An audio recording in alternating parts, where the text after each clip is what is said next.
Good morning everyone. This is again Professor Vincent Torre Bongolan. Ayan, so meron lamang akong mga katanungan sa inyo. Naniniwala pa ba kayo kay Senator-elect Amy Marcos, no? Hindi kaya nambubudol lamang siya kasi at the end of the day, Amy Marcos is Marcos.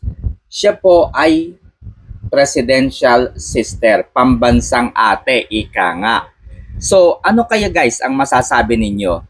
Alright, so ngayon nga po ay nasa The Hague ngayon, no, sa the Netherlands, si Amy Marcos kasama po si Inday Sara Duterte.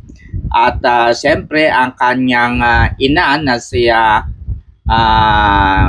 dating unang asawa no ni dating Pangulong Duterte. Okay. So eto na nga mga kaibigan.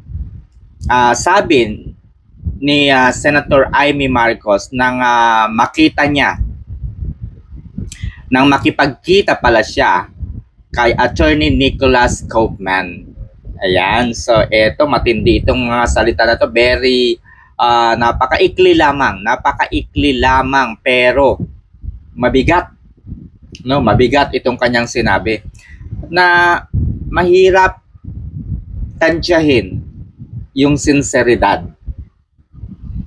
No, kumbaga sa tingin mo nag-effort siya kasi una nagsagawa siya ng Senate probe kaugnay po sa pagka-aresto kay former President Duterte.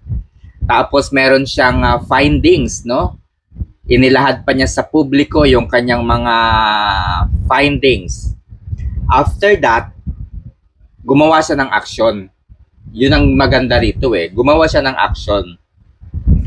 Nag-file siya ng formal complaint against the people behind the arrest of former President Duterte sa Office of the Ombudsman.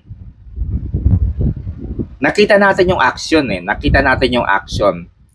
Unlike sa ginawa ng Quadcom, unlike sa ginawa ng Tricom, yung Quadcom, di ba, tinapos nila bago ang eleksyon. Pero wala silang na-file na kaso against BP Sara. Wala, di ba? Wala silang na-file na kaso against BP Sara. So parang nakikita natin dito, useless yung naging isang taon ng pag-uusap. Wala lang silang ginawa kundi idiin, palabasing walang kwenta. Alam niyo to, itong mga Quadcom, panay against kay Duterte yung nais nilang ipakita sa publiko.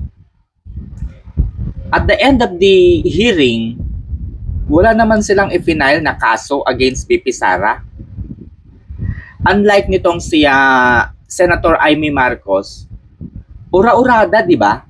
Ura-urada, pagkatapos niyang magsagawa ng Senate probe, nag-file kaagad ng demanda sa Office of the Ombudsman, Samuel Martires. At ngayon nga, no, ay nasa the Netherlands na po si Senator Amy Marcos at na-meet na niya si Attorney Nicholas Kaufman. Okay, makinig kayo mga kaibigan, ito yung kanyang sinabi. Kapit lang. Sabi ko kay BP Inday Sara Duterte, higit kanino man, alam ko ang pakiramdam ng mawalay sa sariling bayan. Kaya't simulat sa pool, alam niya ang laman ng aking puso patungkol sa di katanggap-tanggap na sinapit ni PRRD. Ngunit narito tayo, hindi upang magdrama, kundi para sa solusyon. Narito tayo upang umaksyon. Matindi mga kaibigan, ano kayang aksyon ito? Hindi ako naghintay ng 39 years para magkamali muli.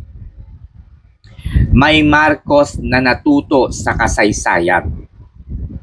Nakakaiyak, di ba? Nakakaiyak tong part na to, tong bahagi na to, kasi parang